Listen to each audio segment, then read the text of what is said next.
Il est Premier ministre du Congo-Brazzaville. En 2021, il a pris les rênes d'un pays surendetté dont il s'était fixé pour objectif d'assainir les finances publiques. 2 ans après, quel est son bilan? Anatole Collinet-Makosso, bonsoir. Soyez le bienvenu sur le plateau du Journal Afrique. Alors je disais, quand vous êtes arrivé en poste, c'est-à-dire en mai 2021, vous avez trouvé un pays endetté à hauteur de 98% de son PIB, c'est-à-dire la richesse produite par le pays. Et un de vos chantiers principaux, c'était de redresser la situation financière. Vous en êtes où aujourd'hui?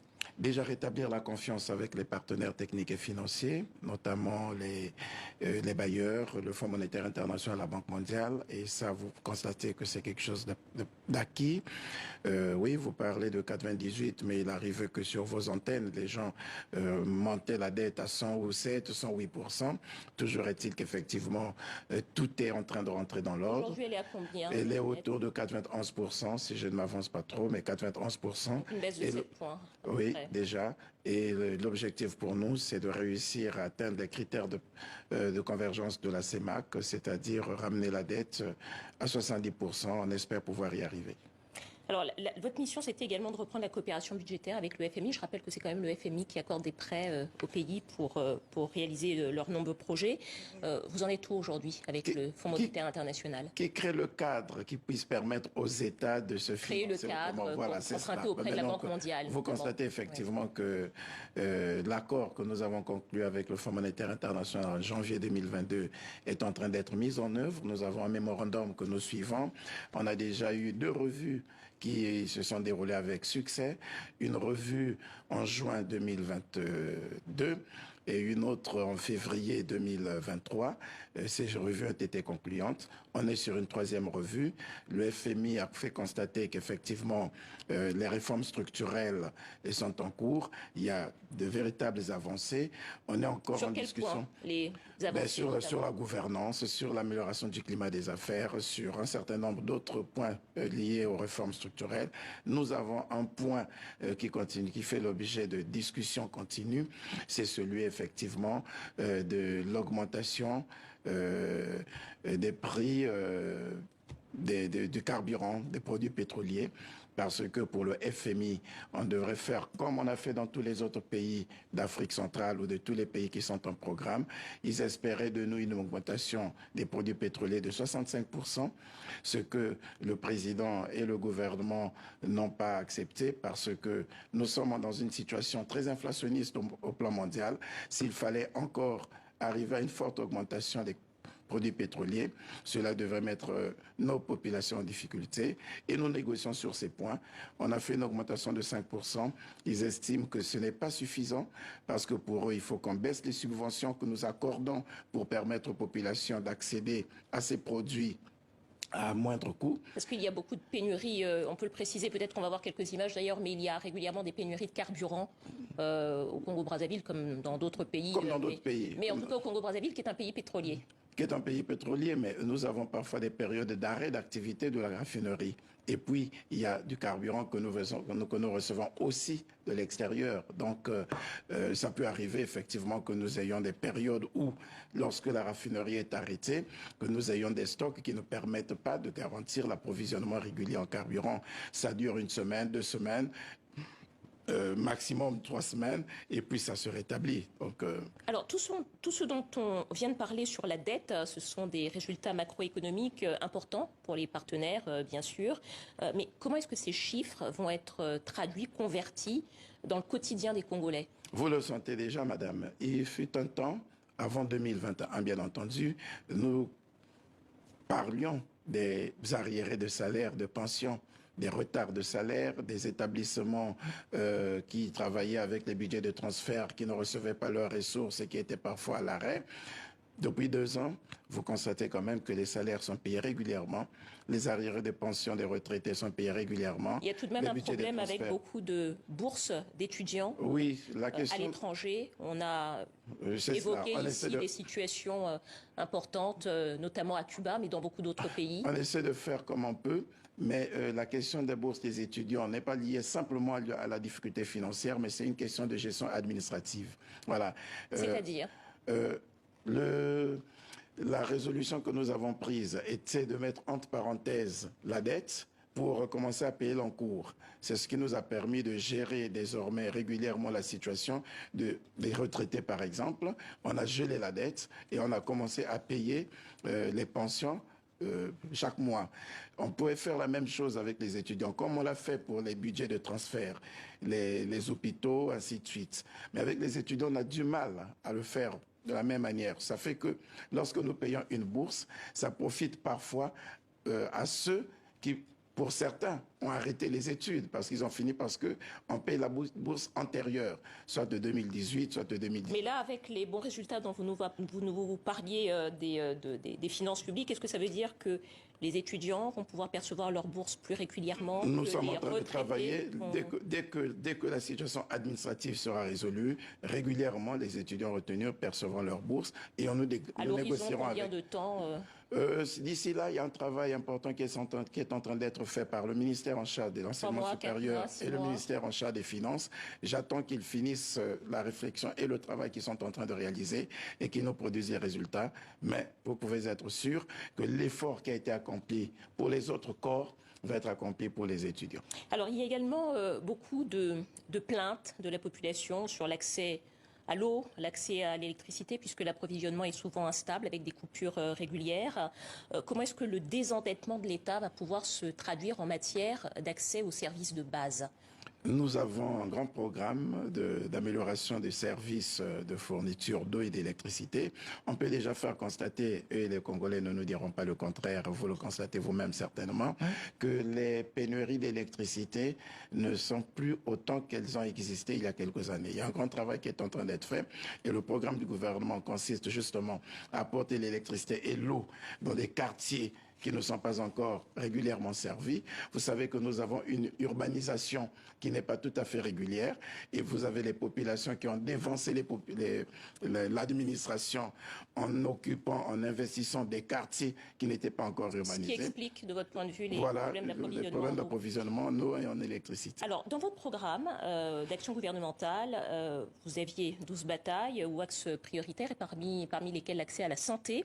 Et cet après-midi, nous sommes allés devant le CHU de Brazzaville pour recueillir des témoignages d'usagers ou de familles d'usagers du service public. Je précise que la plupart ont préféré témoigner à visage caché.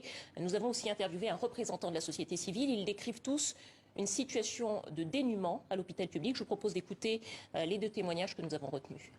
Il y a aussi des moments où les malades manquent de médicaments, même une seringue. On est incapable de donner la seringue, même les paires de gants. Parce qu'il y a des cas où on ne peut pas toucher votre malade parce qu'il n'y a pas de gants. Vous imaginez, s'il n'y a personne pour soutenir le malade ou bien il n'y a pas d'argent, on ne peut pas tenir le malade, on ne peut pas mettre les soins parce qu'il n'y a pas de gants. Donc les hôpitaux manquent même des gants. Il n'y a pas de seringue, il n'y a pas de soins vraiment appropriés. Tout ça, c'est le système, c'est la conséquence de la corruption et de la mauvaise gouvernance. Le jour où le Premier ministre va se faire soigner à Brazzaville ou au Congo, on comprendra que le système sanitaire a amélioré ses performances. Tant que nos responsables continueront à aller se faire soigner en Europe, c'est un indicateur simple qu'ils n'ont pas confiance à leur propre système de santé. Voilà, on vient d'entendre Trésor Nzila, directeur exécutif du Centre d'action pour le développement. Vous prévoyez un système de caisse d'assurance maladie universelle qui devrait entrer en fonction le 1er juillet 2023. Est-ce que le Congo sera prêt pour l'entrée D'abord sur le CHU, madame, je peux vous dire qu'un grand travail est en train d'être fait au CHU et des plateaux techniques sont en train d'être améliorés. Nous travaillons de ce point de vue avec un financement de l'Agence française du développement et de la BDAC. Des équipements sont en train d'être mis, des laboratoires en train d'être améliorés. Pour l'instant, les maintenant, la qualité des soins, non. Il ne nous a pas parlé de manque d'équipement, il nous parle de la qualité des soins. Il parle de manque de gants, il parle de manque de seringues. C'est possible. Ça veut dire que nous avons réalisé déjà un travail abyssal en matière d'amélioration du plateau technique et ça, il faut qu'on le reconnaisse. Et ça ne s'est pas arrêté au CHU. Vous avez l'ouverture des 2 hôpitaux généraux à Djiri, pour Brazzaville et à Pointe-Noire au niveau de Ngoyo. Et là aussi, on vous dira quand même qu'il y a une meilleure qualité de soins. Donc, Rome ne s'est pas construit en un jour. Petit à petit, les choses sont en train de se faire. On peut au moins déjà constater que la situation du CHU aujourd'hui n'est pas la même qu'il y a 3-4 ans. Sur la couverture Alors oui, bien universelle, sûr, un grand programme. est-ce que le 1er juillet, ce sera prêt ou pas encore? Le 1er juillet, nous sommes en train de travailler maintenant sur l'informatisation du système et la mise en état des hôpitaux, des établissements de santé, parce qu'il faut que ces établissements de santé répondent à un certain nombre de critères. C'est le travail qui est en train d'être fait, mais nous avons foi qu'en 2023, nous réussirons à poser les bases d'un système d'assurance maladie.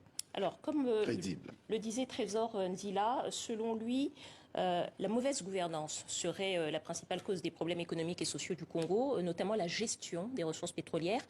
Dans une enquête publiée au mois de janvier, le quotidien français Libération avait parlé d'un système de pillage organisé. Je vous propose de regarder un résumé commenté par Laure de Matos et on en reparle. Au cœur de cette enquête du quotidien français Libération, un homme, Lucien Ebata, et Orion Oil, la société de négoce pétrolier qu'il dirige. Orion Oil est un partenaire privilégié de la SNPC, la Société nationale des pétroles du Congo, dont elle revendrait aujourd'hui environ 10 millions de barils par an. Les douanes françaises enquêtent sur Lucien Ebata et ses activités depuis 2012. Et selon elle, Orion Oil ne serait rien d'autre qu'une société écran chargée de prélever des revenus sur le commerce du pétrole congolais et de les redistribuer, notamment aux membres du clan du président Sassou Nguesso. Selon le dossier d'enquête des douanes françaises, largement cité par Libération, Orion Oil serait au cœur d'un système d'évasion de capitaux au moyen de porteurs de valises et d'une structure financière hautement complexe. Une réaction sur cette affaire? Que voulez-vous que je dise, madame, sur l'affaire de Fontenelle qui nous décrit un enfant né avec une dent en or? Connaissez-vous cette histoire? Voilà. Quelqu'un dit qu'il y a un enfant qui est né avec une dent en or et les savants, les chercheurs se mettent chaque mois, chaque année à publier des documents, des ouvrages, des articles sur l'origine mythique ou même mystique de cet enfant pour se poser la question a posteriori. Le gouvernement du Congo a parlé de diffamation, donc c'est ce que vous êtes en train de nous dire. Je n'ai pas besoin de dire que c'est de la diffamation, non. Je vous parle. Mais par contre, il y a quelque chose qui me préoccupe. Il y a toujours quelque chose qui m'interpelle. Depuis longtemps qu'on nous parle de telles affaires, nous n'avons jamais vu une action judiciaire être commise au Congo pour enquêter les situations dans le territoire sur lequel ces problèmes se passent avant de produire un rapport. Peut-être voilà. Juste une question, Monsieur Koliné Makosso. La bonne gouvernance était aussi un de vos chantiers. Quelles sont les réformes que vous avez mises en place pour délester le Congo de cette question et de ce problème de corruption ? Alors nous avons la Constitution qui nous demande déjà de déclarer notre patrimoine et vous avez vu que les membres du gouvernement, dès qu'ils sont nommés, ils font la déclaration de leur patrimoine. Nous avons amélioré la loi sur la lutte contre la corruption. Nous avons pris un décret qui réglemente et condamne les conflits d'intérêts avec tous les actes administratifs qui vont avec. Nous avons pris des circulaires, il vous souviendra la toute dernière qui est... Est-ce que les effets ont été mesurables en 2 ans? Est-ce que vous avez pu mesurer les effets de ces règles, lois dans la réalité? Je pense on les mesure par la réduction des plaintes. Voilà, parce que nous organisons des séances de travail avec des chefs d'entreprise. La primature a même été transférée comme un bureau de conciliation lorsque les quelques dénonciations nous sont faites de la part des chefs d'entreprise, de la part des opérateurs économiques. Mais nous appelons les administrations et en face des chefs d'entreprise, on confronte les allégations et les dénégations jusqu'à ce qu'on arrive à trouver des solutions pour permettre un meilleur climat des affaires et permettre aux chefs d'entreprise et aux citoyens de travailler normalement sans continuer à subir les pressions des fonctionnaires véreux. Vous voyez qu'au niveau du Conseil supérieur de la magistrature, des sanctions ont été prises pour sanctionner, pour mettre hors d'état de nuire les magistrats indélicats et tout ce travail se fait, madame. Merci à vous, Anatole Koliné Makosso, Premier ministre de la République démocratique du Congo. Ah non, c'est la République du Congo. De la République du Congo, Premier ministre de la République du Congo, Brazzaville. Elle n'est pas moins démocratique, mais c'est la République du Congo. Merci à vous.